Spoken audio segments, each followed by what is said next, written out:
Hi, my name is Gathin Nadin. I'm Chief Innovation Officer at Benefex, and I'm also an author and award-winning psychologist. The financial wellbeing campaign is an incredibly important part of the year. I think we need to remind employers that they have a responsibility over the financial wellbeing of their people. We have never needed workplace financial wellbeing more in this country.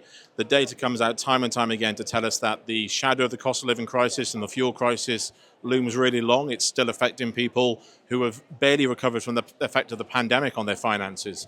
So having a specific month for us to be able to raise people's awareness, encourage employers to do more to support their financial wellbeing of the people, and ultimately for employers to benefit from improved financial wellbeing amongst their workforce too.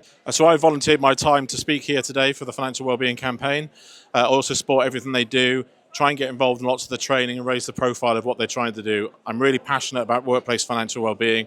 I'm really happy to be supporting such an important campaign. There is a very cyclical relationship that exists between financial wellbeing and all areas of wellbeing.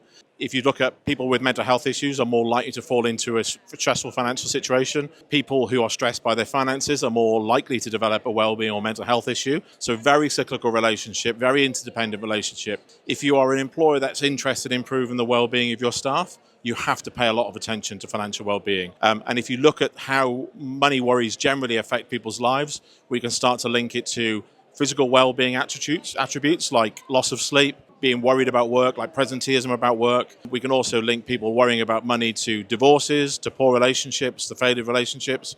So it's a very core part of people's lives outside of work. And the evidence tells us the more we can support people's financial well-being in work, the more we improve their well-being overall. If you think about worrying about money, for most of us, that elicits a stress response in the body. So that's the same as, thousands of years ago being attacked by a tiger. It's the same stress response we have when we think about money.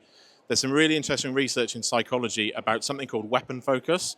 So if you imagine a fake scenario where somebody pulls a weapon on you in a dark alley, most people focus on that threat and are unable to describe their assailant because they're so focused on the threat. That's what happens when it comes to money. We're so focused on solving the money problem, it's difficult to think about anything else. And that's why our relationships fail, that's why our work struggles.